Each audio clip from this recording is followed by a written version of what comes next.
bodyguards and a lot of cops that are in the form of alligators, you're not dependent so much. But I wouldn't want to run through the Everglades for long. We'll keep people where they're supposed to be. This is a very important thing. We're setting records at the border. You know, we had no people come through this. Zero, no people.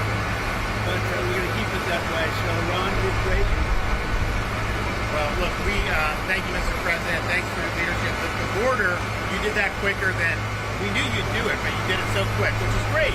But Biden let in how many millions, and you got to take care of them. And so this is one example of state operating this. The feds are approving it, supporting it. We're also going to have 2,000 more at Camp Landing, which is our National Guard site. And we're the only state in the country that mandates our state and local law enforcement to cooperate with ICE. It's made a huge difference. On any given day, Florida constitutes about 20% of all immigration arrests nationwide.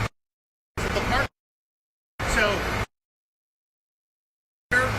what I would just say is, don't let Florida be the only state. We've got very red states that should be doing this just as much as Florida's doing. That will increase their numbers.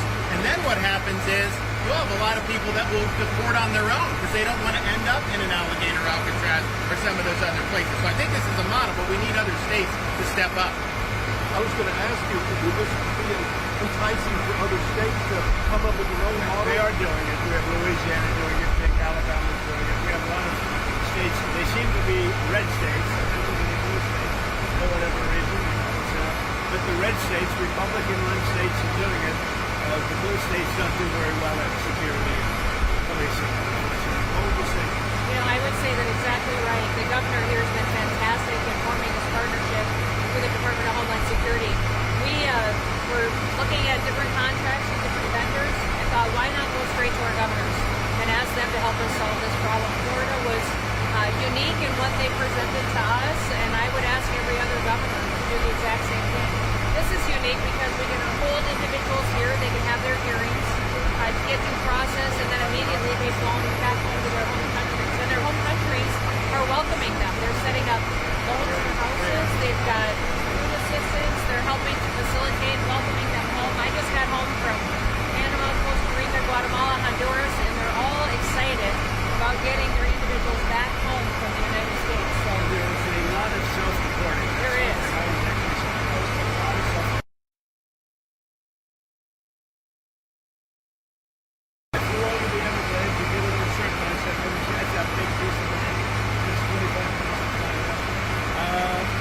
Potential for enlargement or additional facilities? There may be. I mean, I think what we're doing is, because this is an important part of Florida, we're using the existing footprint of this airport. So when you guys go over there, you'll see all the beds, the medical, the galley, everything is on the concrete. We're not using any of the other stuff. Now, as you'll see, there's a lot of concrete, so there very well may be. I know Secretary Noem and her team have said as soon as the president departs, we'll be open to start receiving folks. And so we'll see what the tempo is. We do have the 2,000 in Northeast Florida that will open very soon. So it is possible to do. One of the things I think that is exciting about this is we're offering up our National Guard and other folks in Florida to be deputized to be immigration judges. We're working with the Department of Justice for the approvals. I'm sure Pam will approve. But then I'll have a National Guard judge advocate here. Someone has a notice to appear. Biden would tell them to come back in 3 years and appear. Now you'll be able to appear in like a day or two, so they're not going to be detained hopefully for all that long. We'll have people here in this facility that can make, it's a bureaucracy. The president's got to deal with the bureaucracy. Now that Supreme Court ruling was good because that's going to allow him to be able to exercise Article 2 the way founders intended, but you still have bureaucracy. So we want to cut through that so that we have an efficient operation between Florida and DHS to get the removal of these illegals done. And are you still prioritizing going after the worst of the worst, or are you now arresting anyone who is here? The worst of the worst, always first. And I think it's great government. It's what we've done. And nobody can ever forget that this group of people, Biden or whoever it was, Biden, whoever it was, what this group of people, a small group that circled the resolute desk, what they did to this country. Think of it, what your time, all the time you have to waste through this. It's an unforced error. We had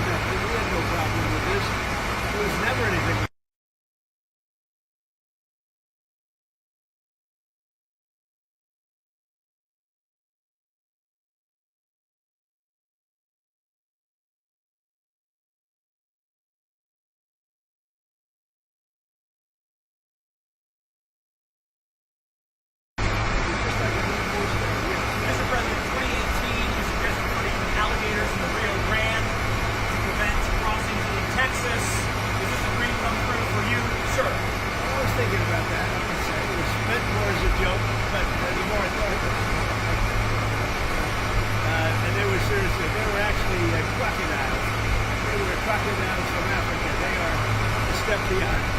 But no, that was really meant as a joke, but a lot of people liked it. A lot of people think we should do it. The Senate, it appears, is about to vote on I your hear we're doing beautiful well, bill. Ron. I hear we're doing well. Are you confident this can get I done don't by the know. 4th of July? What's confident being when you're like, when you have one vote and you have 100 people vote to vote?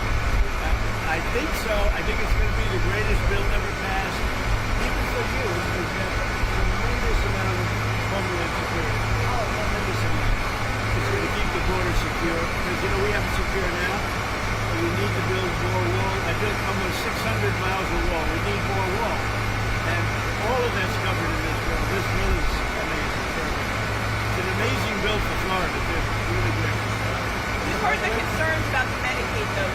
No, we're not going to be playing with that. An estimated 11.8 million Americans could lose their The coverage. Are you Democrats have breaking it your wrong. promise? Waste, fraud, and abuse. In fact, if you look at what's gone on, we've gone way back. We take care of Medicaid, we take care of Medicare. They will blow Medicare and Medicaid because they have no idea what they're doing. Just like they don't have any idea what they did on the border, they have no idea.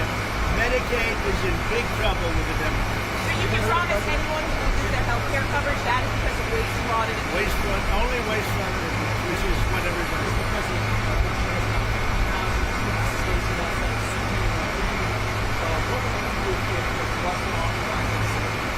We'll see what happens. I'm watching it very much.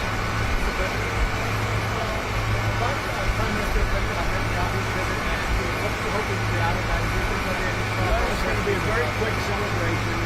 Great hit. It was a obliteration. They now turns out it wasn't.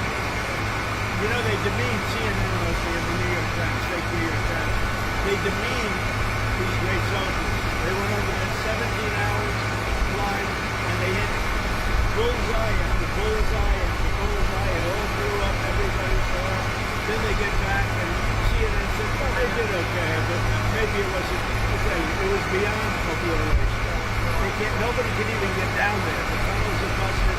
Everything fell into the well. It was a total and complete obliteration, and we should celebrate these heroes. And what I'm doing is I'm bringing them on.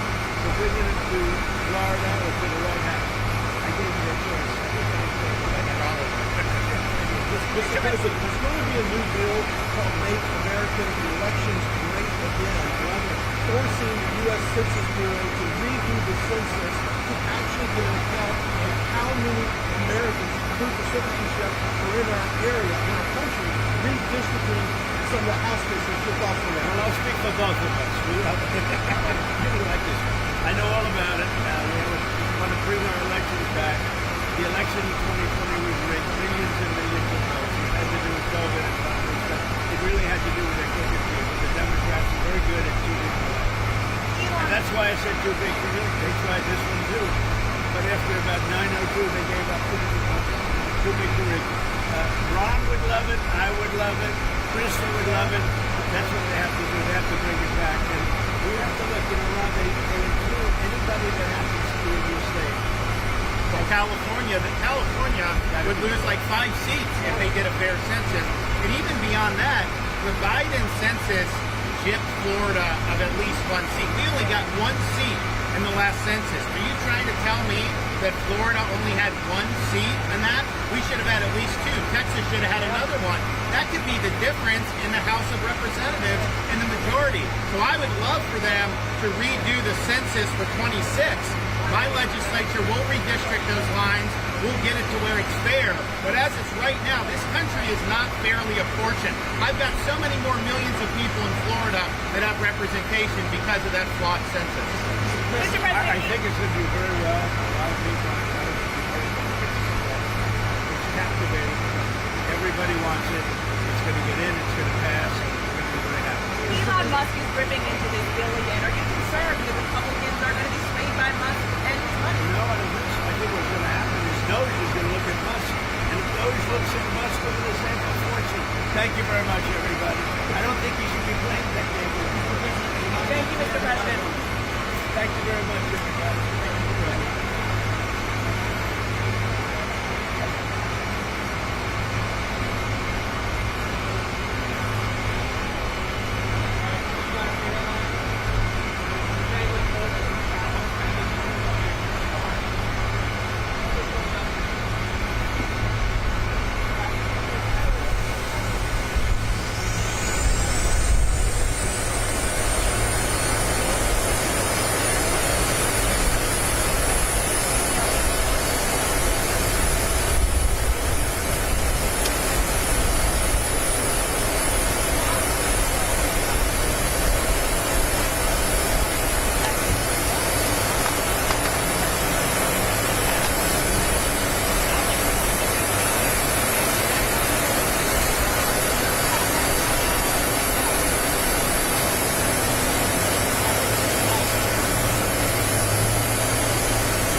1, 2, 3, 4, 5.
This was on the schedule, right? Yes. Yes, this was Okay. the schedule and stuff. Can I do some laundry up here? It'll be out.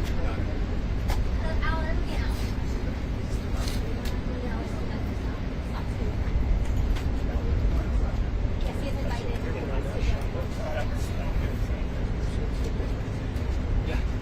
There. We're checking on that right now. Madison, do you mind taking back to get with John?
I thought this was so professional and so well done that you should come and look at it as opposed to standing around and not knowing where we are. And we're just taking tours through the areas where they stay and the areas where the medical is. And they've really done, between Christy and Ron and the whole group, it's really government working together. And congratulations to the ministry. I want you to see it as opposed to waiting for us and then say, how was it? Right? It really is pretty amazing. Did they take the vote yet? How's the vote going?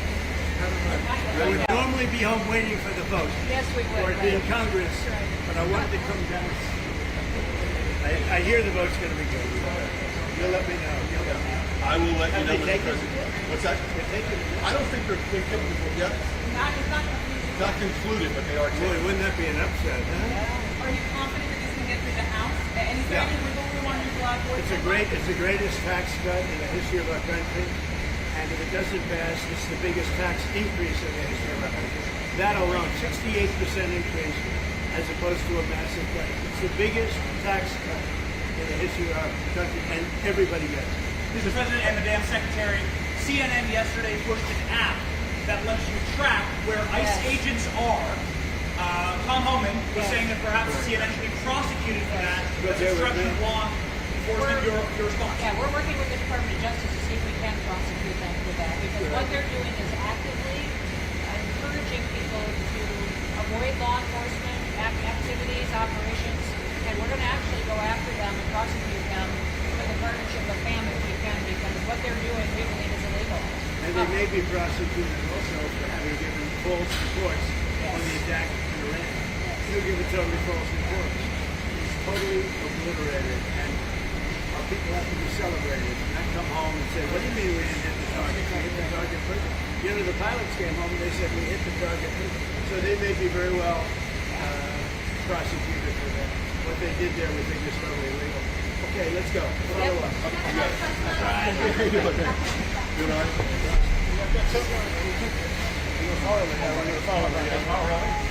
Works for who? He works for Real American Boy. Oh, okay, good. you think it's easy? You think I can take this? I just need to weigh my man. I hear you, brother. Hold right here. Don't mind. We're just gonna hold right here. Let's go. He's the one that said let's go.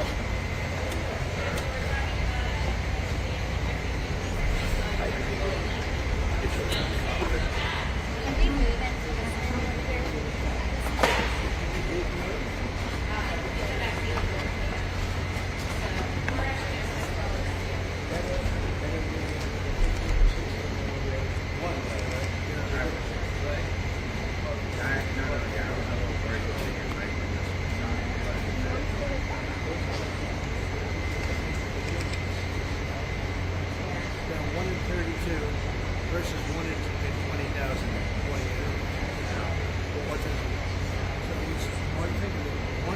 20 years ago now. I heard 1 in 16 in California.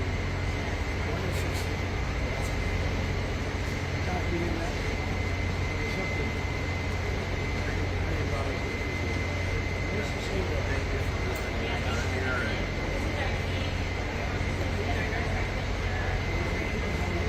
They actually get all the work. Good job with this. Thank you guys for doing this. You got how many days to do it? This is day 9. 24 hours. I was reluctant. This is like a monoclonal antibody. Here's what we do all day long. I've been working with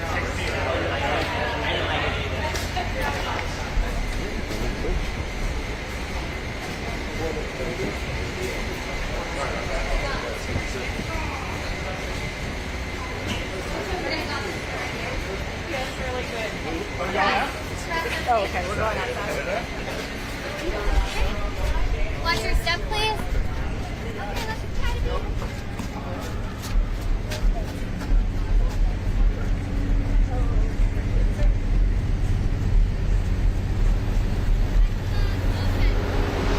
Right back to the designated area.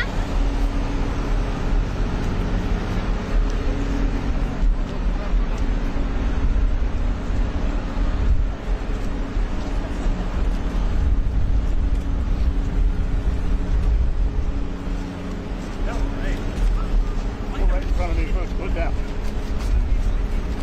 Right on the corner there. Let's go right here. Right? Can you say hello to everybody? I want to get him walking down the Yeah. Yeah, I'll pen one. Wait, yeah? Go ahead. Just try to stay low. Okay, you got it. Confirm we can auto pull send.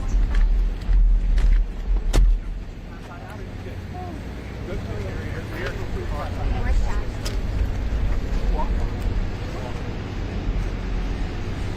Oh, he's right here. Go down. All right. Huh? 30,000? Good. Oh boy.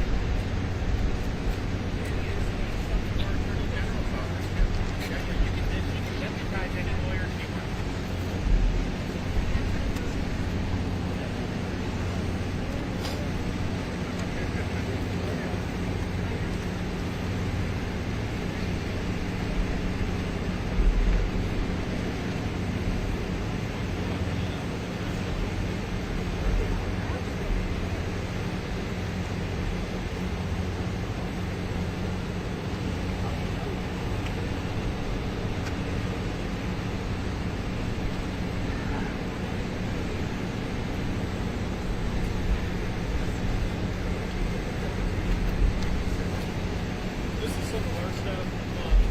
Florida Business Community staff, one of our vehicle here. Some of our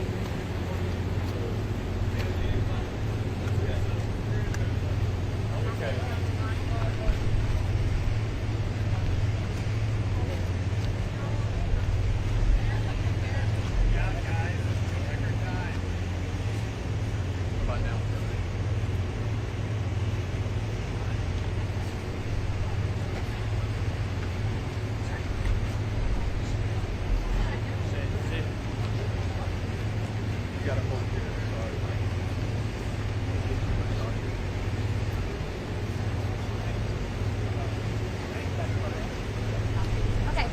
Hi everyone, we're gonna move to our next stop, right this way. Okay. Thank you for keep have it. going. Come on, guys. Run the dress.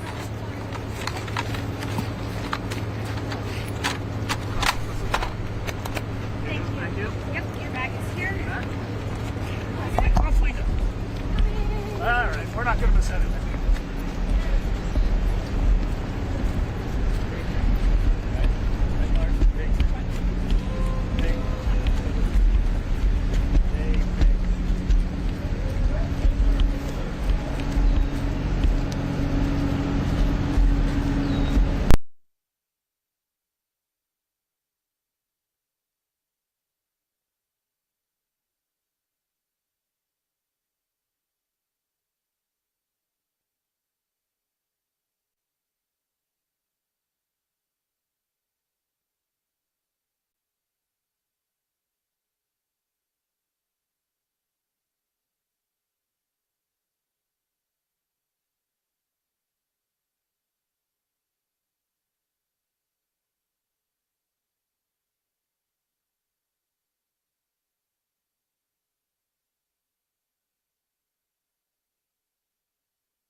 Gavin Newsom inside of this facility? Well, the first thing you should do is come here and learn something, because they don't do this. They don't know. They wouldn't know where to begin, and if they did, it would cost them 100 times more. So I would say he should call the governor, Christie, and I'm sure you'd give him because I can give him lots of his state is a disaster, and he doesn't do this. Well, they have the original Alcatraz, so you guys could approve him being able to set one of these up over there. I'm sure the secretary would be happy to do that and provide some. My sense is he's probably not going to bite on that, but I don't know that they'd be able to come in at cost because they tried to do this high-speed rail. They spent like $150 billion, no tracks. We've got a privately funded rail in Florida from Miami to Orlando, cost the taxpayer $0, and it's very successful. So just a much different approach between states. Hey, Mr. President, when's the first person checking in this beautiful Alcatraz? It'll cost 100 times more than that. Now, he ought to come here and study this because people don't allow. When's the first person checking into the room, sir? Tomorrow. Hopefully tomorrow, within the next They 24 have the hours. doctors, they have all the professionals. There's going to be a security sweep because there have been civilians here, so they will sweep this multiple times to make sure there's nothing can be used as weapons or any contraband. And then once that's cleared, then they'll do so. It's really up to Secretary. I know has got people in the queue, and so they'll be ready to receive. I think our viewers at home should know that this is air-conditioned facility, so it is. if any of the news claims are keeping them out in the hot, humid South Florida, that is wrong. It's probably 62 degrees in here, To be honest. or 72. Hey, Yep. Biden wanted me in here. Okay, that's it. He wanted me. It didn't work out that way, but he wanted me in here. Mr. President, what's your expectation what this will do for the speed and force of deportations? Well, a lot of things, and they're both telling me that these people come in here, they want to go home, and they want to go home, so we immediately send them home. Where it's appropriate. Now, if somebody's a real killer, we don't send them anywhere. We put them in maximum security. Look, what we inherited from this guy, this incompetent man, and his administration, which wasn't incompetent, it was radical left, lunatic, communist, whatever you want to say. I know most of them. What we inherited should never, ever be forgotten. What they've made us do. This is all because of an open border policy where 25 million people flowed in. From all over the world, from prisons, from all over the world they flowed in. For no reason whatsoever. When I left, we had a very powerful border. We had no problem. He opened it up. Day one, he just opened the border. People couldn't believe it. They were standing there. What did they do? They said, go in. That's it. If you look at the first day tapes, they opened it up and they said, go in. And that's where all of this began. But this is an amazing thing that they've done here. But listen, people don't have to come here. If they self-deport and go home, they can come back legally. We will let them come back legally. And there is a lot of self-deportation. But if you wait and we bring you to this facility, you don't ever get to come back to America. You don't get the chance to come back and be an American again and work here. So. They weren't with us when the President and Secretary Kevin and we went through the intake. So right when you do the intake, they have the information about voluntary departure. They have the ability. Obviously, you guys are funding that because it's a lot cheaper to do it that way. So even if they get brought to the front doorstep here, they still have an opportunity to just go back voluntarily, and then this way they're How not, fast does that take from the minute that, let's say We they can get put in here, them they're on like, hey, I want to stay here, I want to go back to... We can put them on a plane that day and take them home. We'll buy their plane ticket, go home, and then they get the chance to come back legally. If they wait and say If we're not they do going to do that, that, they can come back legally after a period. Mr. President, you've talked recently about the idea of finding some way to get farm workforce and service sector workforce, and I think you've discussed somehow a program of people leaving on a sponsorship and coming right back. Can you give us a little more detail about that and why, in the view of some hardliners, it's not We take amnesty? care of our farmers and hotel workers and various other people. And we're working on it right now. And Ron's going to be involved, and you're involved already. So we have a lot of cases where ICE will go into a farm, and these are guys working there for 10, 15 years, no problem. The farmers know. We're going to it's called farmer responsibility or owner responsibility, but they're going to be largely responsible for these people. And they know these people. They've worked on the farms for 15 years, and all of a sudden, so I have a great, Ron does, Krista does, we have a great feeling for the farmer and for others in the same position. And we're going to give them responsibility for people. And we're going to have a system of signing them up so they don't have to go. They can be here legally. They can pay taxes and everything. They're not getting citizenship, but they get other things. And the farmers need them to do the work. Without those people, you're not going to be able to run your farm. Mr. President, you and the governor tangled pretty hard in the 2024 election. I Yet you didn't stand notice. here now. I didn't notice. Yet you stand here now as partners on this effort. How would you describe the relationship, and what future does I Governor would say it's DeSantis a have? 10. Excuse me? I think it's a 10. Maybe 9-9, but it's got might be a couple of little wounds. So maybe it's 9. I think we have a 10. Do you think his wife should run for governor? We get along with it. Should Casey DeSantis run for governor? The thing about it is, I endorsed him immediately in January 2024. I raised one of his PACs millions and millions of dollars, and obviously we saved him a lot of money in Florida because Florida was a deep red state. He didn't even have to do a rally in Florida, whereas 2016 and 20, this was like ground zero, and so we've been really happy to do that, and then we worked very well on this and other issues with Florida.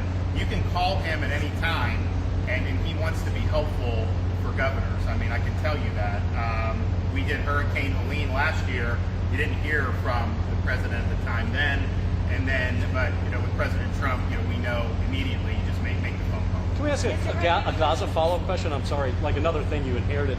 How firm are you going to be with Netanyahu about ending the war in Gaza? He wants it to.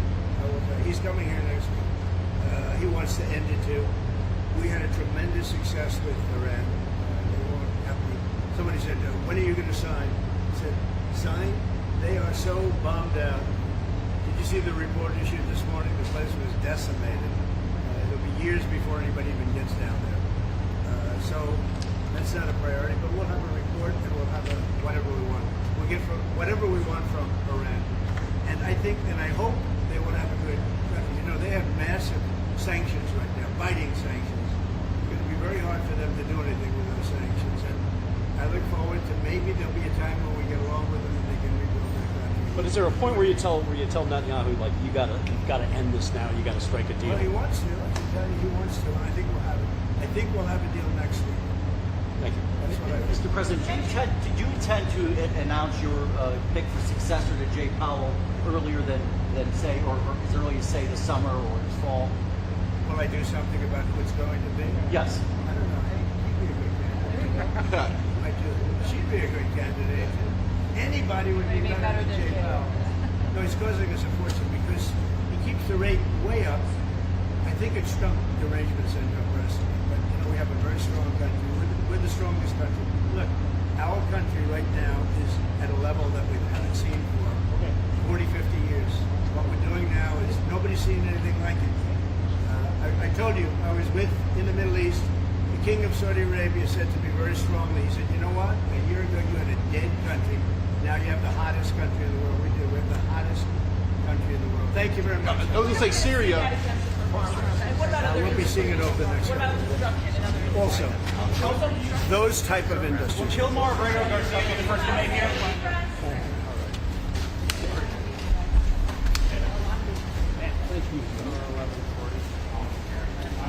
Right this way?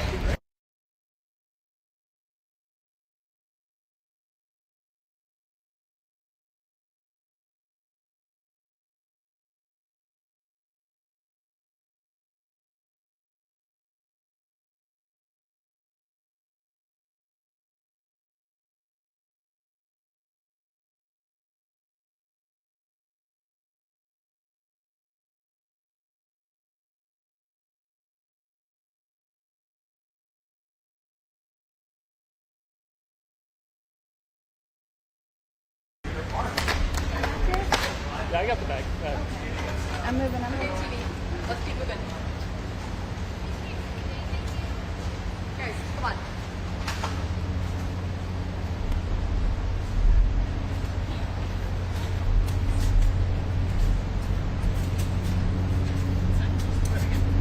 A shot and a half. I'll take a shot now.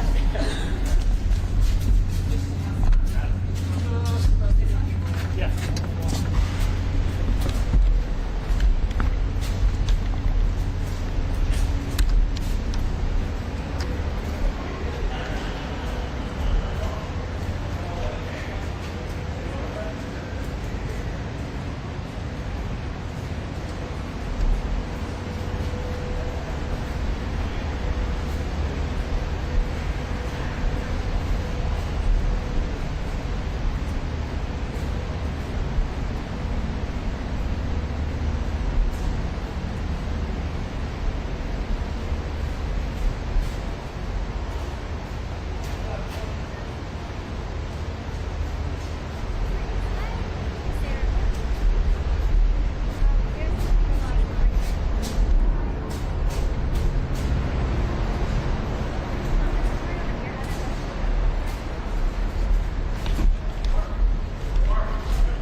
Ladies and gentlemen, please welcome the 45th and 47th President of the United States, Donald J. Trump.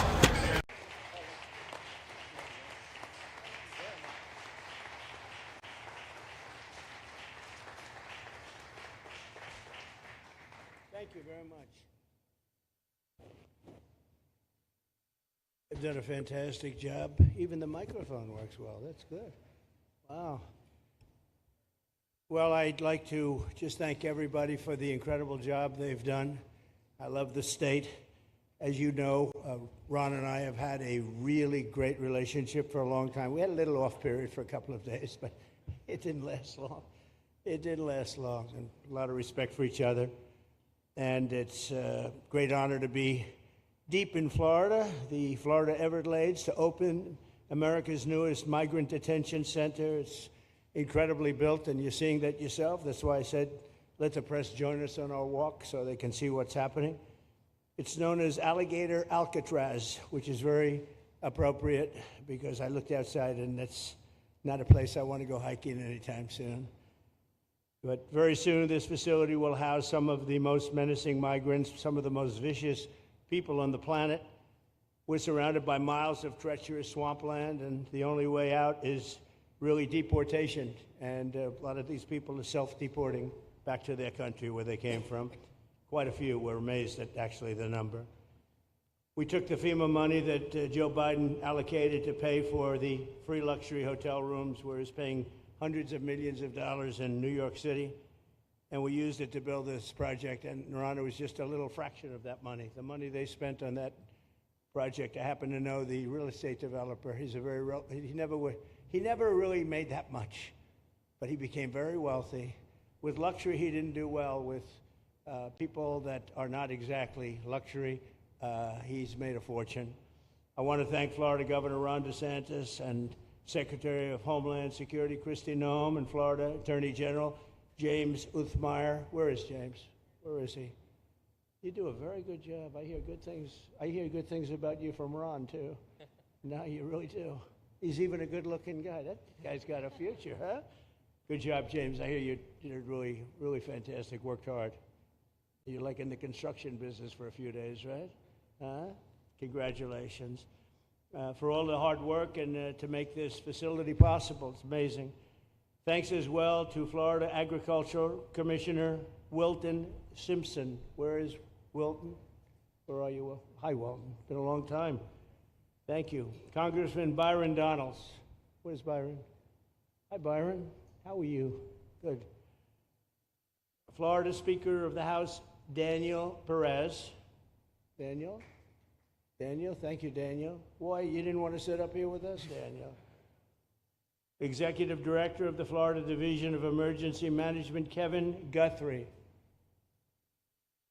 Hi, Kevin. Good job. Acting Director of ICE, Todd Lyons. Todd, great job. And Senator Joe Gruters. He is a great guy. Where is Joe? We love Joe. Thank you very much. Thank you. Thank you, Joe. Joe is great. With the help of those incredible Border Patrol agents, we now have the lowest level of daily border crossings ever recorded. As you know, last month, the month of May, just got released 2 days ago, the number of illegal aliens into the United States was zero. Zero. Even I find that hard to believe. That somebody must have gotten in, I think. I don't know, but they say zero. And the people that count them are radical left Democrats. So when a radical left Democrat tells me it's zero, I believe him. But there's still much work to do. In the 4 years before I took office, Joe Biden allowed 21 million people, that's a minimum, I think it was much higher than that, illegal aliens to invade our country. He invaded our country just like a military would invade. It's tougher because they don't wear uniforms. You don't know who they are. More than the populations of New York City, Los Angeles, Chicago, Houston, Phoenix, and Philadelphia combined. That's what came into our country from prisons, from mental institutions, from street gangs, drug dealers. It's disgusting. This enormous country-destroying invasion has swamped communities nationwide with massive crime, crippling costs, and burdens far beyond what any nation could withstand, no nation could withstand what we did. And we're in the process of doing it, but we have some great people doing it now, and you see them up here with me. But it's, I'd call it like an unforced era. It's sort of like men and women sports. It's sort of like transgender for everybody. How could they have done this to our country? And we're never going to forget it. Last year, 15% of all the hotel rooms in New York City were used to house illegal aliens at costs that they never got for luxury. They never got this much for luxury people coming in from the wealthiest places on earth. They made more money with the illegal immigrants, with many rooms costing more than $300 a night, 6 times the rent of a typical American family.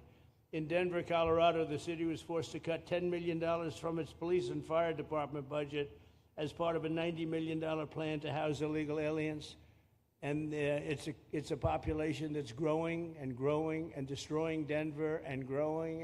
And again, it's destroying Denver. And it's destroying many other cities, too. Likewise, one of the city's largest hospital system is drowning in unpaid medical bills, unpaid in the billions, after their emergency rooms were flooded with tens of thousands of illegals, leading to the closure of critical services. And these are really critical services. They can't even keep them open for American patients. The American patients were treated worse than any illegal immigrant. In Los Angeles, 1 in every 4 students in the public school system is from a household headed by an illegal, and most of them don't speak English, so they're in a school system, and they don't have interpreters, they don't have anything, they don't speak English. What a mess, what a mess. Unforced error, all these people allowed to come in. The United States is now spending $78 billion a year on translation. Okay, think of that, $78 billion a year on translation, and smaller numbers on special education programs for non-English speakers in our public schools. So $78 billion, I think that's not a mistake. I would say $1 million maybe, hundreds of thousands of dollars, $78 billion, Joe, on translators and non-English speaking work. Federal government, the Justice Department, it's more than twice the cost of maintaining the United States Justice Department, what we're spending on translation and other things to help. In total, the average illegal alien costs American taxpayers an estimated $70,000. That's each, $70,000. I think that number is even low. If you care about balancing the budget, the single most impactful step we can take is to fully reverse the Biden migration invasion. One of the worst invasions we've ever had. We've never had an invasion like this. We've had invasions, but we've taken care of them. We've never had an invasion like this, and it's with us. And we have some very bad people out there looking to do big harm.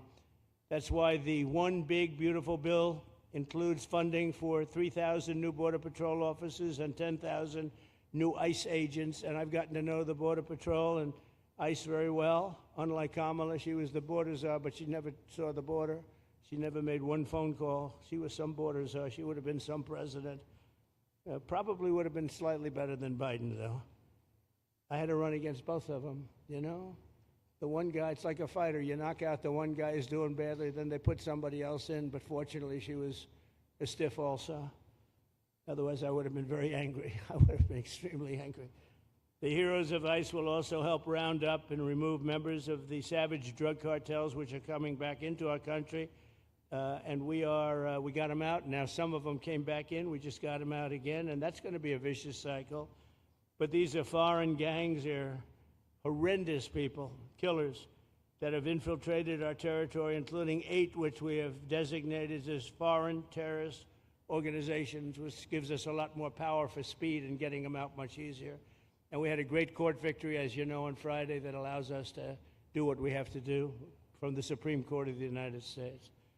In 5 months, my administration has already arrested over 2,700 members of the murderous Venezuelan gang known as Tren de Aragua, including a pack of these sadistic animals arrested last month with over 280 guns, and these are guns of the latest caliber. These are guns that were made over the last period of less than a year, getting brand new guns, the latest and the greatest. Every day, our brave law enforcement officers are hunting down and deporting migrant criminals who have committed heinous crimes, including more than 13,000 murderers. 11,888 to be exact, but I'd probably say the 13,000 is right also. Think of it, 11,888, and more than half of them, they committed more than one murder. So, Ron, many of them are out of here already, but it's still it's a hell of a number to be confronted with. Just this year, ICE agents in Miami have apprehended illegals with arrests for murder, kidnapping, rape, child sexual abuse, and arson, people of the worst order. We're getting these monsters out of the United States, out of Florida, out of all the places that they're in. And on January 20th, I signed an executive order empowering governors and state police to be deputized to enforce federal immigration laws. And Ron's already taken advantage of it. It's a tremendous advantage for the states. Most of them are doing it. Actually, the blue states tend not to do it. Even a couple of them have, though.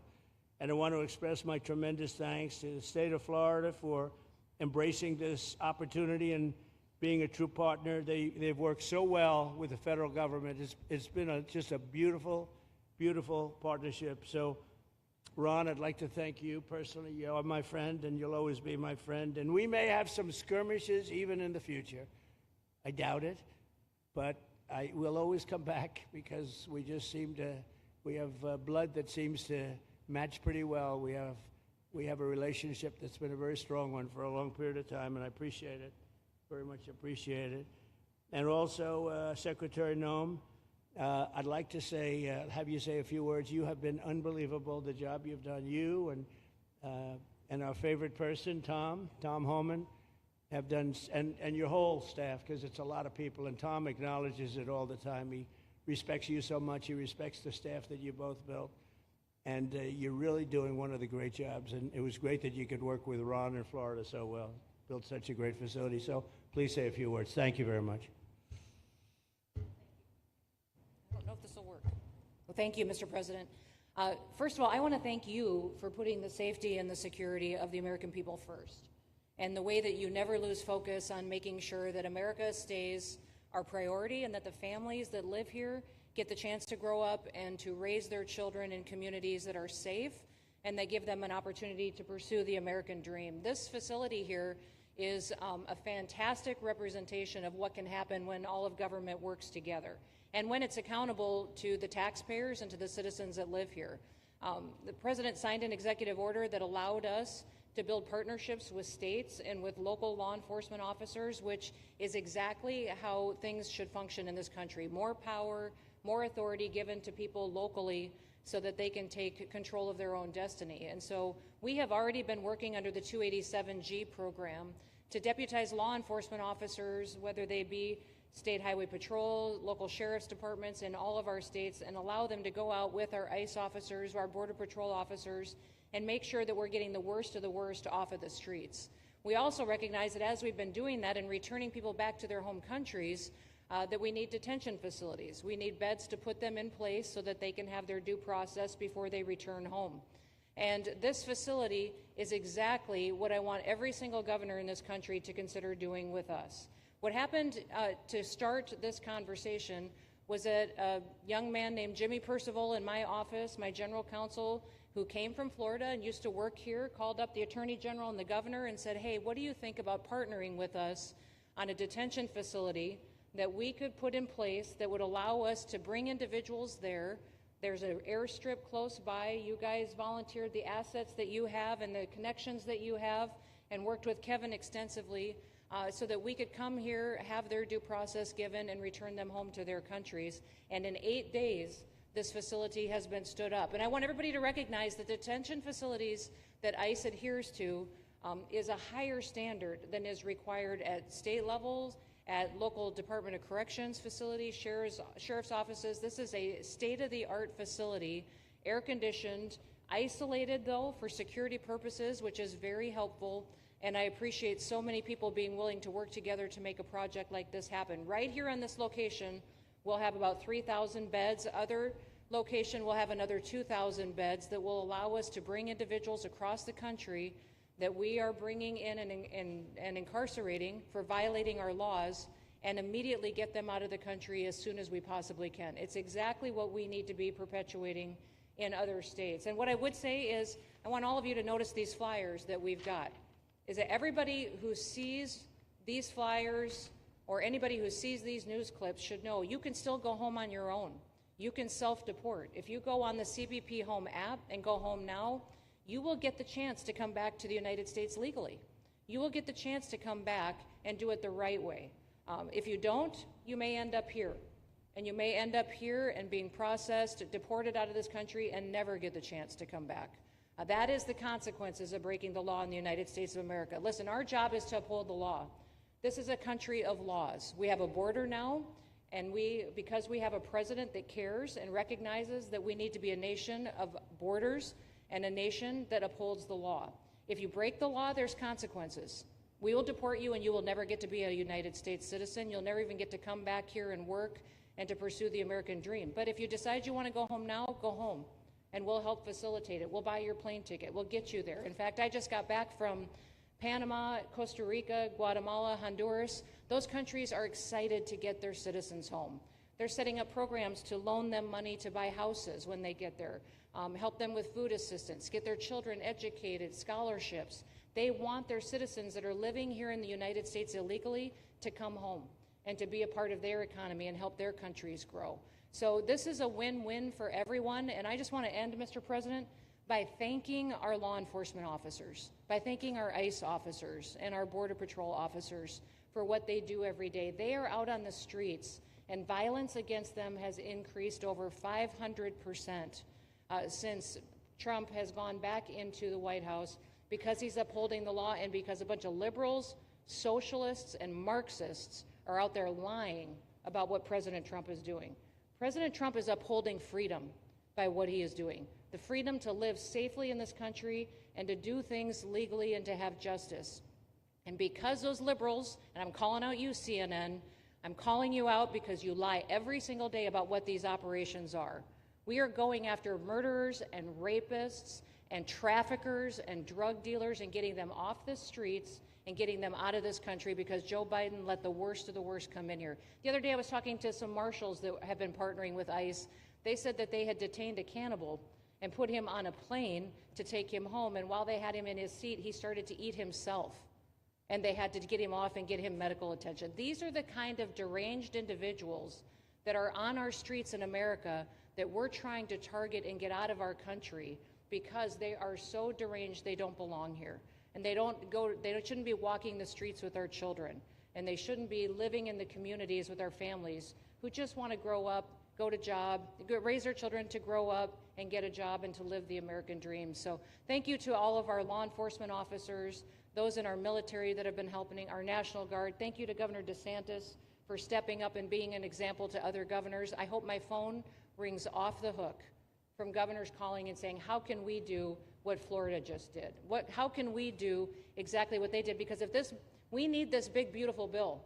We absolutely have to have this big, beautiful bill that has the funding so that we can continue this operation and we can get those bad criminals off of our streets and have the officers to do it so that when they go out on an operation, somebody's got their back. Somebody's got their back, they can do it safely, and they can go home to their families at night too. So this bill needs to pass through Congress so we have the resources at the Department of Homeland Security to make sure that our homeland truly is secure. And Mr. President, thank you for Stephen Miller. I just want to thank you for him. This guy calls me night and day and tells me all of his wise advice and wisdom, but he's a rock star because he loves this country and he's passionate about making sure that nobody is prioritized over an American citizen. We love everybody. We do. We love everybody. Not everybody. Well, a lot of people. But we shouldn't be putting people illegally above citizens.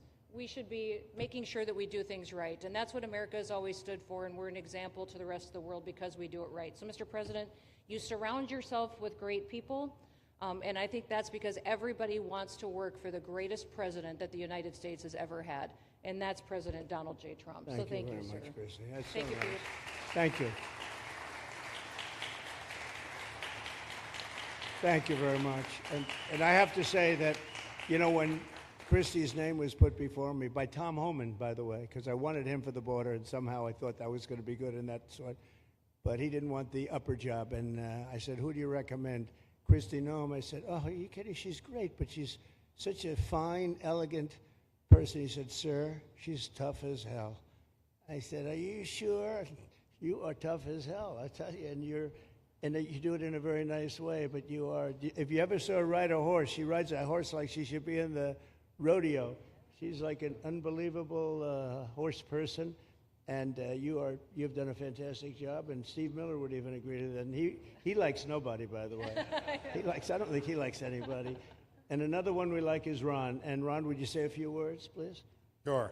Well, thank you, Mr. President. Welcome back to Florida. And I think this is the first time you've been back since the events of a couple weeks. So just let me say, as somebody that was serving on active duty in Iraq back in the day, we witnessed the number of our troops that were killed or wounded by the Iranians. We know that they're a militant Islamic regime that was hell-bent on getting nuclear weapons, and under Joe Biden, they were about to get nuclear weapons. And because of your strong actions, those dreams and those ambitions have been reduced to rubble. And I thank you. I know a lot of veterans thank you, and people in Florida really thank you for stepping up and really making a strong, tough, but strong decision. I think we're much safer as a result of that. Now, on the immigration, I think President Trump's election represented the chance for us to finally solve this illegal immigration and border problem once and for all. I knew he was going to do the border, although he did it very quickly and very thoroughly. I think that no one can say that that's been anything but a spectacular success. But then we have the issue of Biden let in how many millions of people? And you had millions that had been in over decades previous to that. You can't have a country if you don't have respect for the rule of law. You can't have a country if foreigners get to decide who comes in. No, we, the American people, make that decision, who's allowed or not allowed to come into our country. We've seen Europe be overrun by open borders, so we're not going to let that happen here. So when President got elected, I knew that the states had an important role to play in facilitating this really, really historic mission. We're the only state in America, Florida, that requires full cooperation with ICE from all state and local law enforcement entities. And what is the net result of that?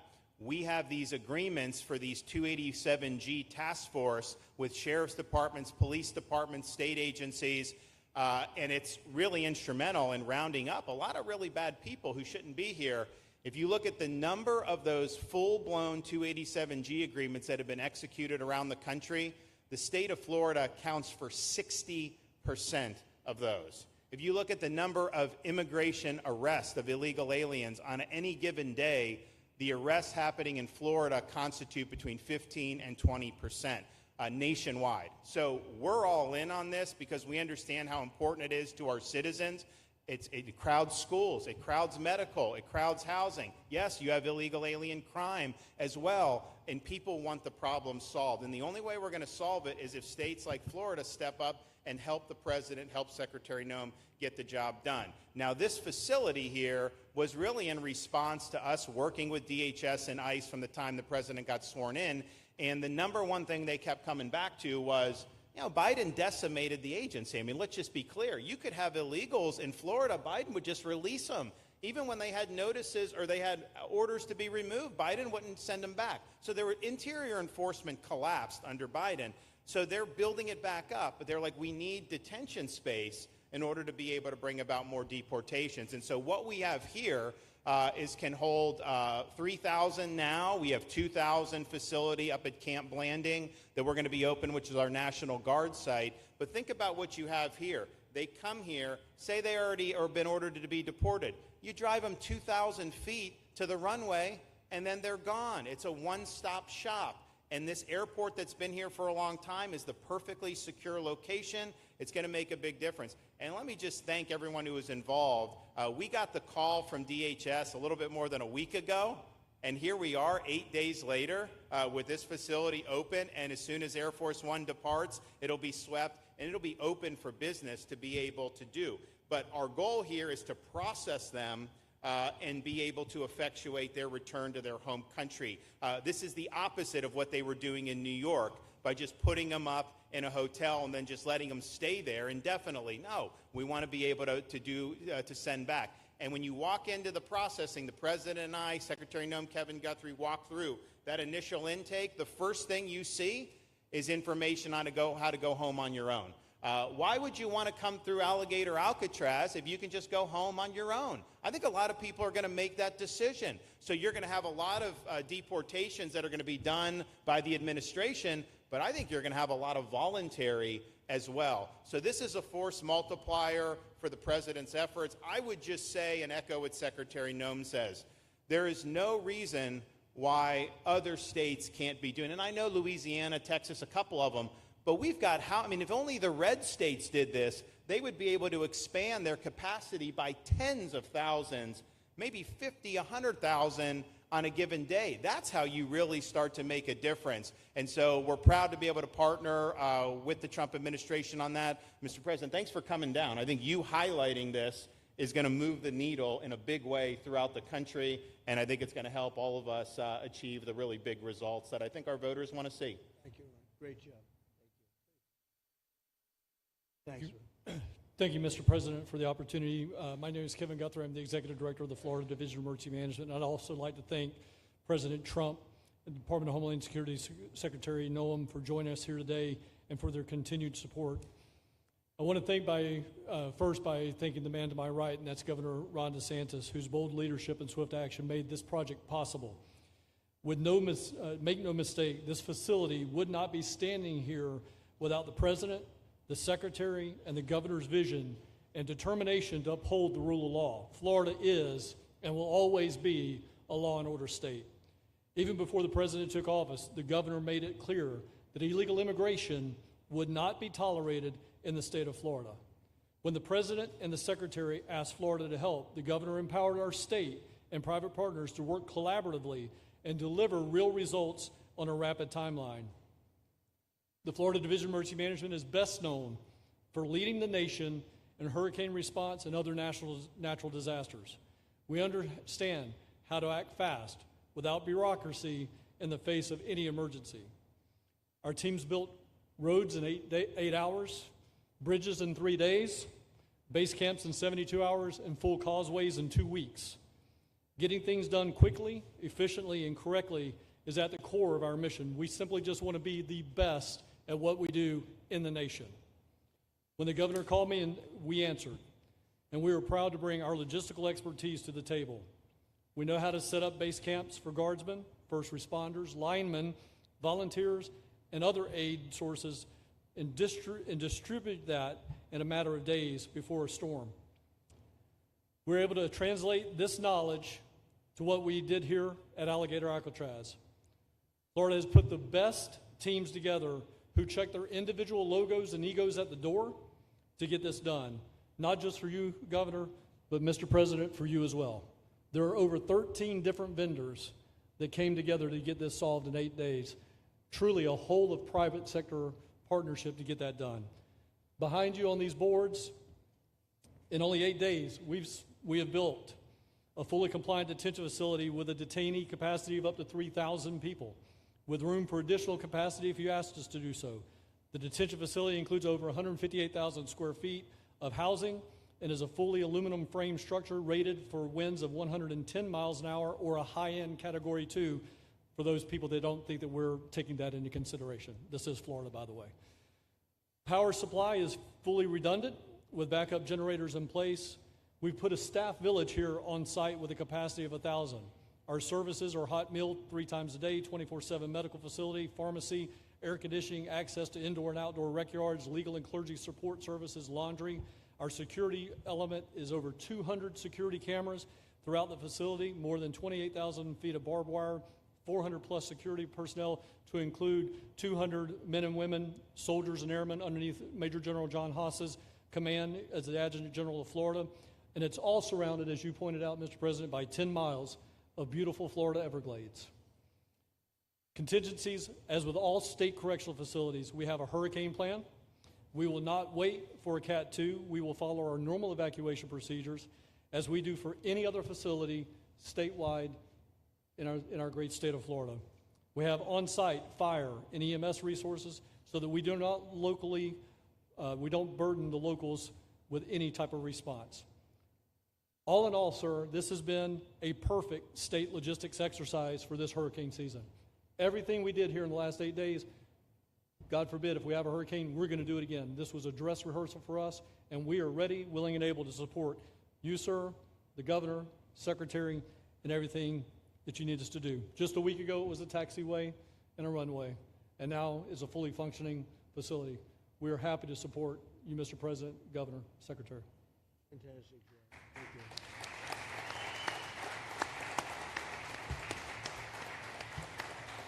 Byron, please.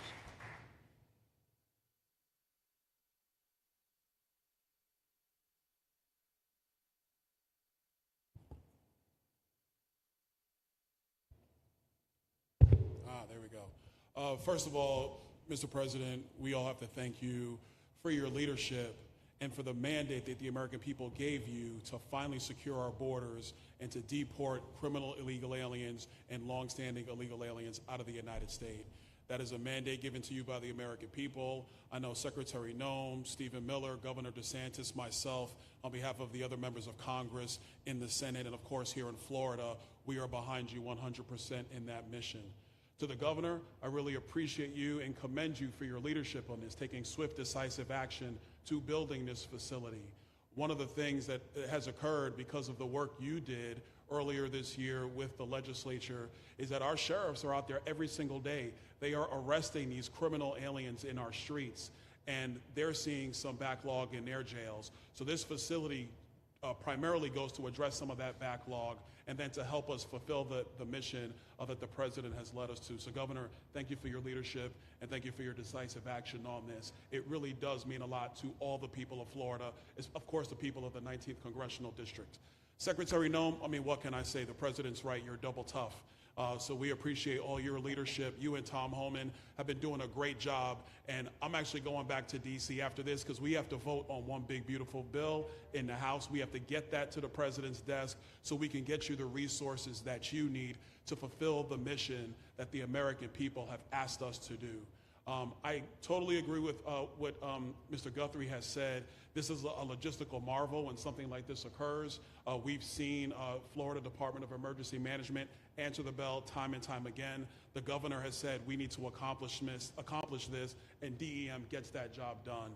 And we had a side conversation about, I know there were some concerns. People were like, well, what happens if a hurricane comes? What happens if this happens? And I looked at Kevin Guthrie and I said, you already have a plan, don't you? And he goes, of course we have a plan. You know that we do. This is what Florida does, Mr. President, and so I want to commend you for your leadership and your vision on this. Governor, thank you for all that you've done with your vision and determination. Secretary Noem, we're going to get the bill done so you get the resources you need. See you, sir. Thank you very much. Oh, thank you. Wow. Thank you. You know, I'm waiting, listening to these wonderful words, and they are music to my ears, but I was also wondering how we're doing, because I know this is prime time. It shows that I care about you because I'm here and I probably should be there, but we do care. Thank you very much. James, please. We're all happy now, James. Yeah. Well, I can speak on behalf of all of our sheriffs, state law enforcement, our police chiefs. We are going to continue to make arrests, our pedals to the metal, as many as we can. We want to fill this place up. The governor and Kevin have shown they can build bridges in 3 days, so why not some detention facilities? Hopefully there's more to come. And you really kind of were the inspiration for this. We like the idea of reopening the original Alcatraz. I don't know if that can happen or not, but we thought, hey, we've got our own natural Alcatraz in the middle of the Everglades. Great runway, great perimeter, so let's make it happen. In Florida, we walk the walk, and we will deliver for all of you. Thank you. Well, I heard you were responsible for the locational pick, and you cannot have picked a better location. I said, whoever the hell made this choice, I know you take it a little heat from some environmental groups, but I take it all the time, and that's an honor. But I heard you were very responsible for that choice, and that was a big choice. Thank you very much. Great job, James. Thank you. You want to finish over here, and then we'll go over here. We'll go back and celebrate the big, beautiful bill that you just got passed. You sure that's right, Brian? Yeah, all right. Wow, good. He's doing a good job. Right. Wow. Mr. President, first of all, I just want to say how grateful we are that you're back here in your home state of Florida. You've been doing an amazing job, not only at our border, but around the world, keeping this country safe and Americans. We are grateful for your leadership. God had a plan for us, and it was Donald Trump. So thank you for that. As a member of the Immigration Board and as the Commissioner of Agriculture of this state, I've been happy to help lead with the governor and the rest of the cabinet on this issue. We're very proud, Secretary Noem's here today and others, to represent not only the United States in our efforts to make this commitment to keep our citizens safe, but we're going to continue in Florida to remove the barriers to have your vision come true of a safe United States. We're going to get these illegal criminals out of this state, and we really appreciate you and your leadership in this effort. So thank you for being here Thank you today. very much. You're doing a great job, too. Thank you. Thank you, Mr. President. Joe Gruters, State Senator. I'm a member of your Homeland Security Advisory Council, your Vice Chairman. Thank you for that appointment. And thank you for coming back to Florida and everything that you do. Every single day you are delivering on the promises that you promised to us at all of the events you've done throughout the years, but specifically this last campaign. You deserve all the credit for everything, and you are surrounding yourself with incredible people like Secretary Noem, Stephen Miller. And just like your big, beautiful bill here in Florida, there was a lot of commotion about our immigration bill. And we had 3 B's in that: beds, badges, and bad guys. And this goes right along with our beds and the resources. And I give the governor, Ron DeSantis, a lot of credit for stepping up and making sure that we all work together, because at the end of the day, even if sometimes there are skirmishes, as a result of the back and forth, we ended up with a better bill, and we all win. And what we're doing here in Florida hopefully will happen all across the country. Your leadership is amazing. Keep up the great work, and just know that Florida loves President Donald J. Trump. Thank you very much, Joe. Appreciate it for a long time. Appreciate it. By the way, Okeechobee is something that we did together also, and that was a lot of money spent. I hope it was well spent. I know we did a Rolls-Royce job, but it's a lot of money that we spent out there together. And how is it going? You can delegate that to us, because we move faster than the Army Corps. Good. So we will finish that reservoir. Good. If you delegate it to us, I'll get it done and much quicker. Oh, I would do that. Yeah. I'll tell you, let me ask myself permission. Permission granted. Go ahead, get the thing, get it complete. You want to do that? All right, we're gonna go talk to the Army Corps Good. then after this. Good. You can move faster, actually. Please. Thank you. Sir, just first on behalf of the men and women of ICE, we just want to thank you for allowing us to do our job again. You know, your vision and under Secretary Noem's leadership, this is what the American people want. And I hope that you see great results of what we're doing out there every day, getting the worst of the worst out of our communities. Because of you and Secretary Noem, I have the privilege to lead one of the most premier and the finest law enforcement agencies that we do have in the United States. And the men and women of HSI and ERO Miami do incredible work like you highlighted. And with the governor in the state of Florida, the partnership in Florida has been amazing. The 287G program is only going to help us to identify all those known gotaways and get the worst of the worst out of the neighborhoods. And through our Homeland Security Task Force, we are going to make America safe again. So thank you very much to both you and the Secretary. Thank you, Todd. Great job. Really great job you're doing. Thank you. Please. Good morning, Mr. President. Hi. Thank you so much for coming. Again, as Garrett Ripp, I'm the Field Office Director for ICRO here for the Miami Field Office. Incredible collaborative work we've been doing together, working with the state, working with our local partners. And again, just the 287G is going to open up that aperture and allow us to get those bad hombres off the street and get them into this facility. And we're looking forward to it. And again, just appreciate all your support. Thank you. Always thank you. You've always been so great. Thank you very much. Please. Good afternoon, Mr. President. On behalf of Air Marine Operations, my name is Andres Blanco. I'm the Executive Director for Southeast Region. AMO continues to execute and support your executive orders. Air Marine Operations brings a unique capability both in the air and the maritime domains. And in partnership with our Border Patrol, OFO officers, and ERO, we continue to conduct effective operations both interior, along the border, and along the maritime approaches. Thank you very much. Good job. Good afternoon, Mr. President. Jose Figueroa. I am the acting special agent in charge for Homeland Security investigations here in South Florida, and our office covers from Key West to Fort Pierce. Tremendous collaboration here with the state and our federal partners. HSI is conducting criminal investigations into TDA, MS-13s that are involved in human smuggling, sex trafficking of minors, and we will continue that effort with your support. Governor DeSantis, thank you very much for this facility. Looking forward to continue the great work. Thank you. Thank you very much. Steve, would you like to say something? Our star. Thank you, Mr. President. I just want to say on a personal note, getting to watch what you've done over the last 5 months to deliver on a 50-year hope and dream of the American people to secure the border. When President Trump came into office on January 20th, the United States had endured the largest wave of illegal immigration in human history. Not just American history, human history. And within just a few days, President Trump, through his strength, leadership, diplomacy, and vision, achieved the most secure border anyone in the world has ever seen. When we recently went overseas to the NATO summit, I had senior staff in foreign governments come up to me and ask me how he achieved the Trump miracle on his border, and could that be replicated in their countries. For individuals who don't work in this space, to have 0 successful illegal entries in an entire month should be an impossible achievement. There's a 2,000-mile border with one of the poorest countries in the world, and you have open travel from 150 countries into Central America and South America. There are 2 billion people in the world that would economically benefit from illegally coming to the United States.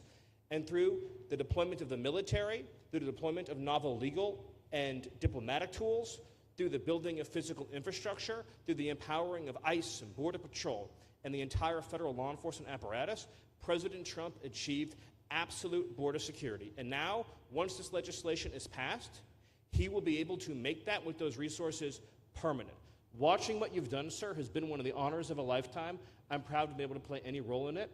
And what President Trump is going to achieve next with the resources in this bill will make America safer, stronger, freer, more sovereign, and more prosperous than it has ever been before. Thank you, sir. Thank you, Steve. Oh. Thank you. And the bill is going to be great for Ron. It's going to be great for Florida too. A lot of set-asides for Florida. Some of the things that you wanted to do, and so it's great news to hear that it was approved. Do you want to take a few questions, Ron? We'll take a few questions from these. Yeah, please go ahead. Yeah. Thank you, Mr. President. Given the likelihood of the One Big Beautiful Bill passing, and we look forward to the success of this facility here, how many more facilities like this do you feel that the country needs in order to enact your agenda of mass deportations? Well, I think we'd like to see them in many states, really, many states. This one, I know Ron's doing a second one, at least a second one, and probably a couple of more.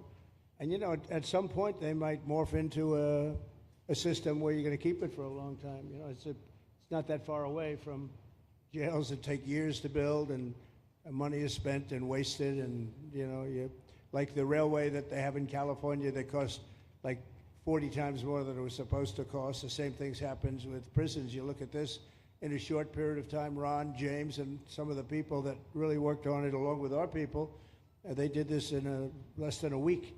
And you look at it, it's incredible. The incredible thing is picking the site, because the site was one of the most natural sites. It might be as good as the real Alcatraz site. You know, it could be. Well, that's a spooky one too, isn't it? That's a tough site. But so I think it could last as long as they want to have it. I mean, you may morph this into, you know, your prison system, frankly, which I know you always need, unfortunately. I'd like to say, you know, a little controversial, but I couldn't care less. We have a lot of bad criminals that came into this country, and they came in stupidly. It was an unforced error. It was an incompetent president that allowed it to happen. It was an auto pen maybe that allowed it to happen, and it did happen. But we also have a lot of bad people that have been here for a long time, people that whack people over the head with a baseball bat from behind when they're not looking and kill them, people that knife you when you're walking down the street. They're not new to our country. They're old to our country. Many of them were born in our country. I think we ought to get them the hell out of here, too. You want to know the truth. So maybe that'll be the next job that we'll work on together. But I think getting them out, we forget about them. We had some bad accidents in New York, and they're not accidents. They were done very much on purpose. People being pushed into a subway just before it arrives, going 40 miles an hour, and they're 10 feet away from where the thing is. You get pushed right into the face of the subway train, get whacked and killed. These are sick people. I'd like to get them out of here too. Yeah, please, go ahead. White shirt, glasses. Julio Rosas, Blaze Media, sir. A couple months ago, I ran into former DHS Secretary Mayorkas, and I asked him a couple questions about his disastrous handling of the border. He didn't like my questions. But the number one question that I heard from people in responding to my video was, why hasn't he been arrested yet? Obviously, you guys are cleaning up the mess that was made deliberately for the past 4 years, and so people want accountability. It's great to see that the border is secured, and it's great to see the state level cooperation. But I guess I would ask you, why hasn't he been held accountable, or anybody really? Well, pardons were given out by to many people, and they shouldn't have been given out. Like the Unselect Committee of Political Thugs was given a pardon because they destroyed all of the information from 2 years of hearings, and they should be arrested, but they were given pardons. Was he given a pardon, Mayorkas? Was he not? I don't believe so. Well, I'd take a look at that one, because what he did is it's beyond incompetence. Something had to be done. Now, with that being said, he took orders from other people, and he was really doing the orders. And you could say he was very loyal to them, because it must have been very hard for him to stand up and sit up and talk about what he allowed to happen to this country and be serious about it. So he was given orders. If he wasn't given a pardon, I could see looking at that. In fact, why don't you take a look at it, Kristen? He was impeached, but yeah, it was just a fake impeachment. It was a fake impeachment. Why don't you take a look at it? I think he was so bad. They were all so bad. Look, it was the worst president in the history of our country. We've had some bad ones, but he was the worst president. But somebody told Mayorkas to do that, and he followed orders, but that doesn't necessarily hold him harmless. So take a look at it. It's a very good question, actually. Thank you. Yeah, please. Go ahead. Mr. President, you and the Secretary have both said that many people have self-deported since you came back into office. Yeah. How many is many, and has the rate gone up? How do you see the tempo of that moving forward going on?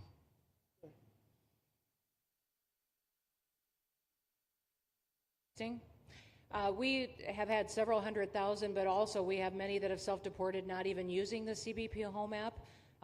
When I have gone to these other countries to negotiate security agreements and information sharing on criminals, who's coming and going into their countries, they report that hundreds of thousands have come home that weren't on our radar, that they are coming home on their own and self-deporting because they want the chance to be able to go back to America someday. So we believe it's over 1 million, possibly more than that. I'm asking all of those countries for their information on what they have of individuals that may have returned home, that they have taking advantage of their programs to help them become a part of their civilization again too. So we know it's over 1 million, but we have to, I'm getting more information, and that number will grow. If they don't leave, they never get the chance to come back. If we have to take them out, and we will, they'll go out, but they never get a chance to come back. The other way, we actually make it a little bit easier for them to come back. Okay? Thank you. Good question. Thank you.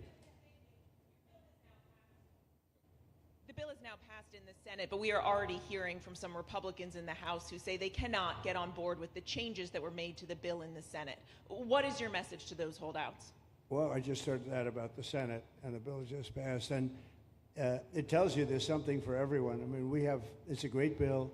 There is something for everyone, and I think it's going to go very nicely in the House. Actually, I think it will be easier in the House than it was in the Senate. And just to be clear, on the Medicaid cuts, you've promised not to cut Medicaid, said this is all just targeting waste, fraud, and abuse. Are you saying that the estimated 11.8 million people who could lose their health coverage, that is all waste, fraud, and abuse? No, I'm not saying that. I'm saying it's going to be a very much smaller number than that, and that number will be waste, fraud, and abuse. And if you look, they took a much more liberal stance on the Medicaid situation than they could have. They had a tough stance and a weak stance. They took not a very strong stance on that to start off, and it's waste, fraud, and abuse, and everybody wants that covered. What number is that? What analysis are you seeing? I'm not seeing a number, but I know it's much less than the number you gave. And we really were very, very cognizant of three things. Social Security, we're going to take care of it beautifully. Medicare and Medicaid, and we are going to save it, whereas the Democrats are going to, you won't have it. They will destroy Medicare and Medicaid, and they have to because their numbers don't work. So it's not going to happen. They're the ones that have destroyed Medicare. They have made it so bad already, they're going to make it a lot worse. But now we'll be in charge, so we're going to have no problem with Medicaid or Medicare or Social Security. Thank you. Yeah. Claire Gall with Wink News in Fort Myers. What is your direction to ICE when it comes to arresting farm workers here illegally, other workers in industries that are pretty critical to Florida's economy? Yeah. Well, we're very much cognizant of that, and as you know, I won the farmers by 92%, and I'm not going to be abandoning my farmers. We were strong on the borders, but we're also strong for the farmers and for others in the hotel industry, et cetera. You know, we have similar situations, and Christy and I, and we'll be working with Ron and a lot of the states. We're going to work something where the farmers can be responsible for some of the people they have people, Ron, for 10, 15 years that they know very well. We're going to put them responsible. And we're going to issue a form of a card or document, and the farmer's going to be responsible for these people. They're not going to have citizenship, but they'll be working, they'll be paying taxes. We need to get our farmers the people they need, otherwise our farmers aren't going to be able to do their land. You know, it was tried once before, many, many years ago, where there was a very strong guy, and he got everybody out, and every farm almost in the country, but every farm in California, every farm in Iowa, almost all the farms went bankrupt. They had nobody to work, and we don't want to have that situation. So we're going to work it. We're going to put our farmers and others in charge of the people that they have under them. They know the people, and I think it's going to work out really well. We're going to take care of our farmer, but we're going to get the criminals out. Okay? Yeah, go ahead, please. Thank you. Mr. President, how do you respond to critics who fear that a 3,000-bed detention center and the waste that could produce will pollute the surrounding federal protected land, including land that both administrations have invested billions of dollars in restoring? Well, I was one of those that invested billions of dollars and hundreds of millions of dollars right here in the Meadowlands, but in the Everglades, and the Meadowlands too in New York. If you look at what we did up there, speaking of the Meadowlands, a lot of places like this, but this is a very unique one. One thing I'll say about this land, we'll be gone 1,000,000 years and this land is still going to be here. It's not going to be much different. You'll have the water moccasins, you'll have the alligators. You may not have people, but you're going to have all those animals. They're going to be around, and you got plenty of them out here.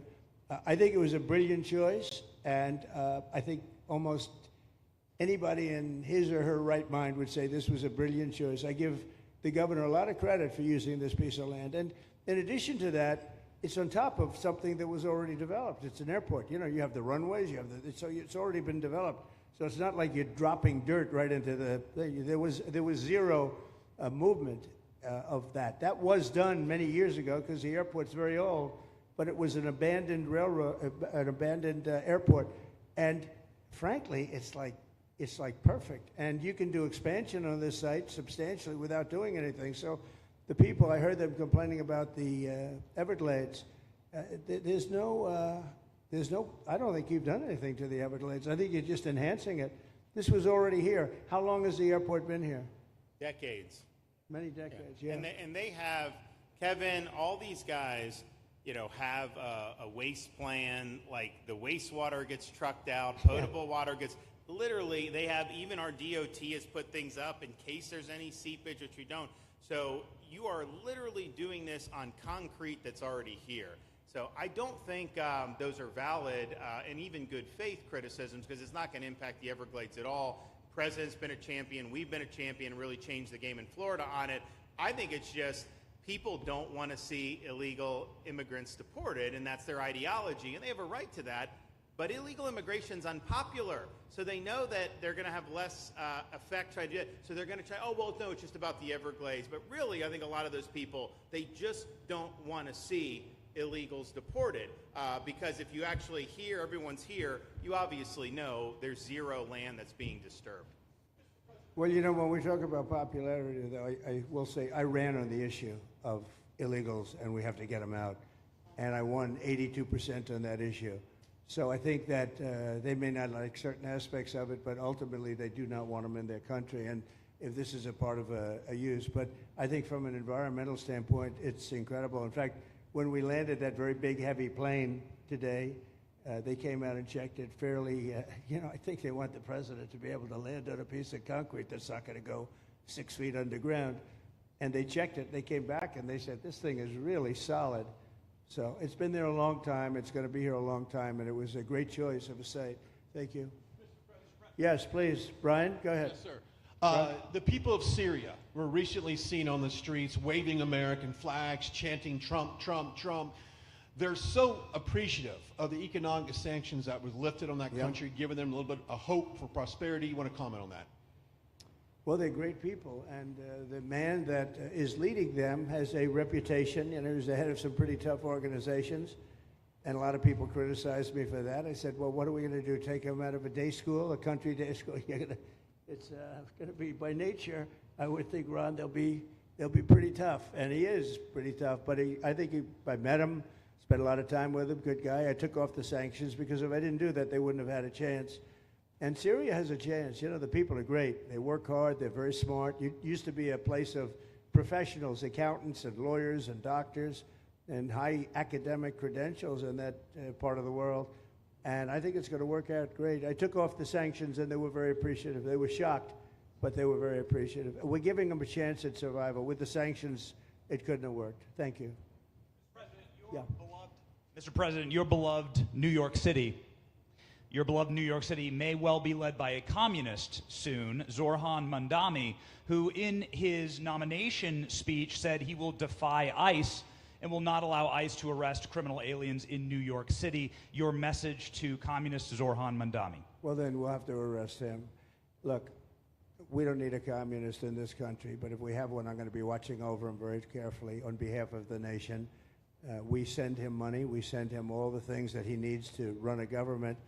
And by the way, they get about 3 times what you get, Ron. If you look at the per capita, Florida gets 1/3 of what New York gets in terms of the numbers. Why don't you give us those numbers? Yeah, well, because that's what we should send him. Yeah, well, like sometimes people say Florida gets more because they count Social Security recipients, but that's not money to the state. Those are seniors that live here. If they moved to North Carolina, you could count it there. So it has no interaction with the state government. They get more on the city and state governments than we get. Right, substantially. We're going to be watching that very carefully, and a lot of people are saying he's here illegally. We're going to look at everything, and ideally. He's going to turn out to be much less than a communist. But right now, he's a communist. That's not a socialist. I've always said, we will not have socialism in this country. In the speeches, I said, well, what? They skipped socialism. And you got a lot of them like that. And you see AOC, she's out there with her, bad IQ. She's out there ranting and raving about how wonderful he is. And look, so far he's winning. He still has a race to win, but so far he's winning, and he has an advantage as a Democrat in New York City. I was there a long time ago, and it was a long time since a Republican won the city, but you would think that a Republican would be able to win. Or you have a good independent running, Mayor Adams, who's a very good person. I helped him out a little bit. He had a problem, and he was unfairly hurt over this question. He made a statement to the effect that this is terrible. New York City can't have all these immigrants come in, and like he was indicted the following day. And I said, that was a phony indictment, and it was a phony indictment. That was a Biden indictment. I said, don't feel bad. I got indicted 5 times every time you opened your mouth. That was a bad group. That was a very dangerous group, I will tell you. These were not nice people. That was the only thing they could do. They had no policy. They had no skill. They had no anything. But they were very good at that. They were vicious, vicious, horrible people. Thank you very much. Yeah, please, go ahead. Anna Giratelli with Washington Examiner. Governor DeSantis has proposed using National Guard, deputizing them as immigration judges to get through this massive backlog of people in the immigration court. Would you be open to that? Yes, he has my approval. Okay. That wasn't too hard to get, was it, Ron? He didn't even have to ask me, James. You didn't even need James to ask me. He has my approval, okay? Good. I also like what he's doing in Okeechobee. He has my approval for that, too. I don't know how we work that out, but we'll work it out. We'll follow up. Go ahead. Please. President Trump, Jake Stofan with Action News Jax from up in Jacksonville. There's some talk about a facility similar to this up in Camp Blanding. Has that been approved by DHS? If not, what's the timeline? When could we see ground break on that? Well, I'll ask Ron or James to talk about it. Do you want to mention it, James? The overarching plan, I think the secretary has said she supports the whole plan, so you guys are going to keep going. Yeah. So, Mr. President, just specifically, the response for proposals is out for that today. It closes, I can't even remember what day of the week it is, but it closes on Wednesday at 5 o'clock. Then we will do notice to proceed. So I would say right after our wonderful Independence Day, we will be starting construction there at that facility. You're going to have another big runway there, too. That's great. Wow. Boy, I love these runways. It's very convenient, I must say.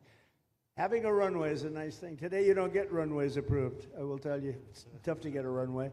Although in the age of Trump, you get them approved fast. You know, we're approving massive electrical bins, what they call them bins, but big electrical facilities for all of the factories and the AI that's coming in. They're going to build their own electric. They're going to be really. They're going to be made into electrical providers. They're going to have a lot left over. They'll put it into the grid. I think, they're going to end up doing so much. They'll put it into the grid. Won't even cost anything from their standpoint. So we have a lot of that happening. We get approvals fast. But I was just saying, runways are hard to get, but we'll get them now. But in the past, I would say over the past 30, 40 years, when you can get a runway, that was considered gold. Okay, please, go ahead. Go ahead. Sure.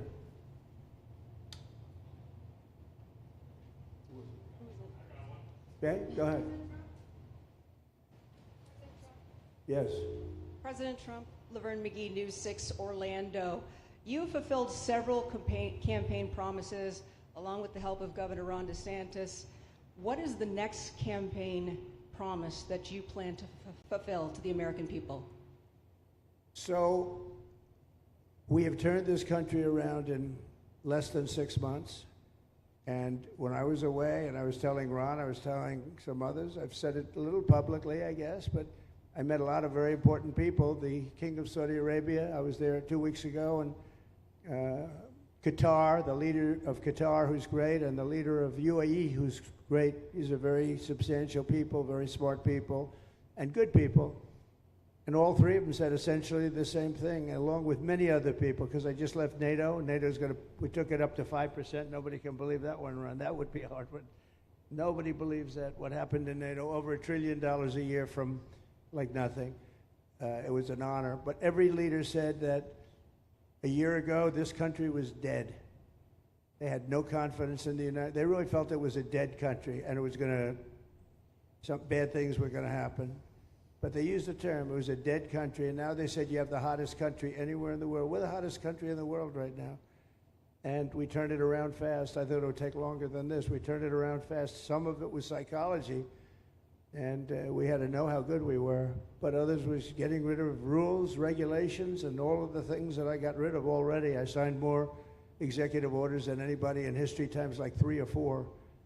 And I got rid of just one. I got rid of the other night. You buy a house, they have a faucet in the house, Joe, and the faucet, the water doesn't come out. They have a restrictor. You can't, in areas where you have so much water, they don't know what to do with it. You have a shower head, the shower doesn't, you think it's not working. It is working. The water's dripping out. And that's no good for me. I like this hair I like that hair nice and wet. You have to stand in the shower for 20 minutes before you get the soap out of your hair. And I put a thing in, and it sounds funny, but it's really not. It's horrible. And when you wash your hands, you turn on the faucet, no water comes out. You're washing, the water barely comes out. This was done by crazy people. And I wrote it all off and got it approved in Congress so that they can't just change it, because I did it in my first term. Everyone was so happy. And then one of the first things that Biden did when he came back is he put the restriction on showers, toilets, and sinks. Put this restriction, and washing machines. Washing machine, they give you like a quarter of this bottle to do your clothing. And people needed 10 of these bottles. And the people came to me from Whirlpool, and they said, we can't make a machine that's competitive. We can't make a machine anymore. It doesn't work. Why? They don't let us use water. Do you have any problems with water? No, we have so much we don't know what to do with it. You know, it comes down from heaven, right?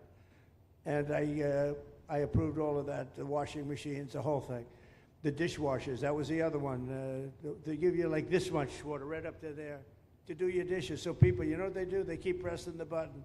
So they end up doing the dishes 10 times. They end up using more water than you would have used if you did it right in the first place. So all of that stuff has been written off. It sounds crazy. It's little things. The straw. I let you go back to a plastic straw.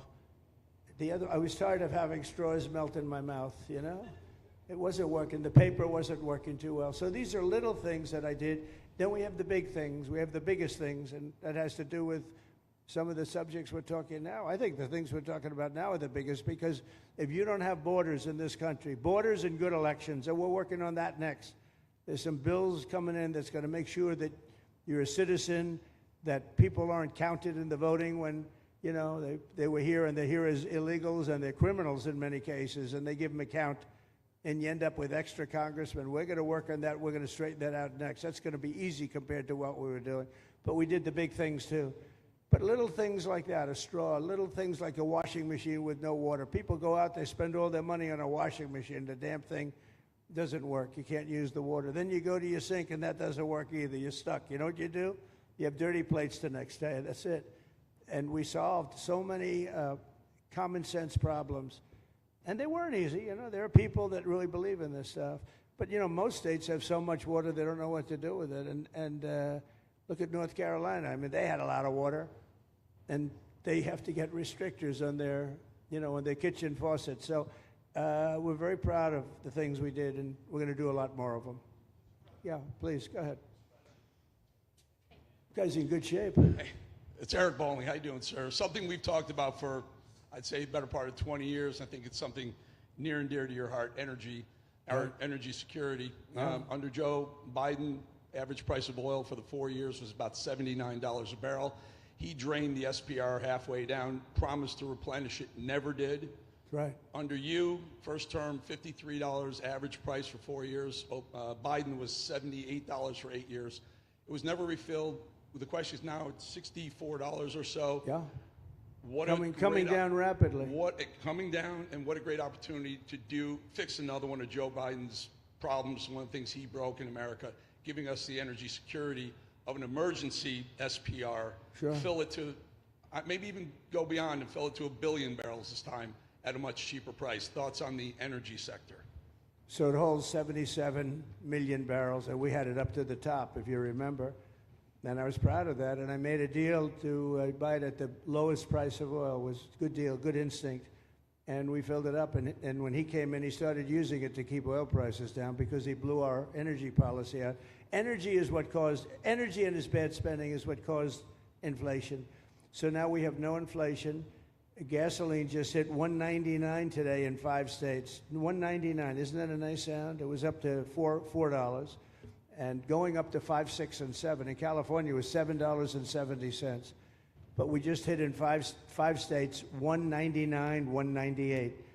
And it's coming down to that level, so that'll be a big thing. And one of the reasons the prices and costs are going down when you go to the supermarket, because I said I was going to get costs down. We're getting the costs down. Food is coming down. When I came out, my first week, if you remember, I had a lunatic reporter screaming at me saying, eggs are going through the roof. What are you going to do about eggs? I said, I just got here. I didn't know anything about eggs. I had to call you. I said, look, I just got here. Tell me the problem. Well, they doubled in price, and they're going to be 5 or 6 times higher. They were right, actually. I said, let me work on it. And now we have eggs down to the same numbers it was when I first came in. You know, we lowered the cost of groceries. A simple word like that, groceries, it was like almost a strange word. I hadn't heard the word in so long. But what could be more beautiful than the word grocery? And we have the prices way down. We have the energy way down. Energy brought the groceries down, if you want to know the truth. And, you know, so we think we're going to get it lower, and we're going to fill up the it's called the Strategic National Reserves. I had it topped out, and this guy would use them every time before the election. He'd use them whenever they had an election. It was artificial. But believe it or not, as big as that are hundreds of millions of barrels of oil, all filled up at low prices. But it was really meant for wars, and it wasn't meant for keeping your prices down during a holiday so that somebody could get elected. But they used it, and they didn't bring it. The only mistake you made, they didn't bring it a little down. They brought it right down to the bottom. The thing is practically empty. They never filled it up. They never spent 10 cents in filling it up. And we'll do that. When the market is right, we'll fill it up. I want to fill it up when the market's right. Thank you. How about one more question? Okay, please, in the back.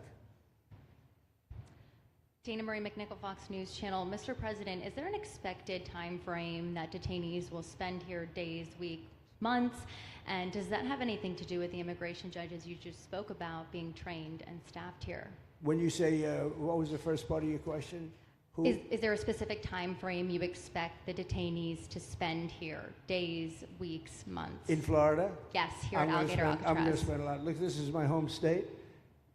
I love it. I love your government. I love all the people around. These are all friends of mine. They know them very well. I mean, I'm not surprised that they do so well. They're great people. Ron has been a friend of mine for a long time. I feel very comfortable in the state. I'll spend a lot of time here. I want to, for 4 years, I've got to be in Washington, and I'm okay with it because I love the White House. I even fix up the little Oval Office. I make it, it's like a diamond. It's beautiful. It's so beautiful. It wasn't maintained properly, I will tell you that. But even when it wasn't, it was still the Oval Office, so it meant a lot. But I'll spend as much time as I can here. My vacation is generally here because it's convenient. I live in Palm Beach. It's my home. And I have a very nice little place, nice little cottage to stay at, right? But we have a lot of fun, and I'm a big contributor to Florida, pay a lot of tax. And a lot of people move from New York, and I don't know what New York is going to do. A lot of people moved to Florida from New York, and it was for a lot of reasons, but one of them was taxes. The taxes are so high in New York, they're leaving. I don't know what New York's going to do about that, because some of the biggest, wealthiest people and some of the people that pay the most taxes of any people anywhere in the world, for that matter, they're moving to Florida and other places. So we're going to have to help some of these states out, I think. But thank you very much. I'll be here as much as I can. Very nice question. With that, I'd like to just end by saying I want to thank Ron and James and all of the people that have done such a great job, all of your staff. Really fantastic work. And it really started with site selection. You can do a great job, but if you have the wrong site in real estate, you have the wrong site, you're dead. And this was a great site selection, despite what you may read in the environmental press. Good job. And this was an honor for Christy and myself and Steve and all of our people to be here. And I also appreciate the media. They've treated us very fairly. Over the last few weeks, I've been treated very nicely. And it's so unusual. I'm not used to it, but we've gotten great accolades. Brian, I want to thank you for calling out, because I was waiting here because I knew the vote was taking place and I'm answering questions, right? So I want to thank you very much and say hello to our friend. And I will see a lot of you. Thank you very much. We're going to make America great again. Thank you very much.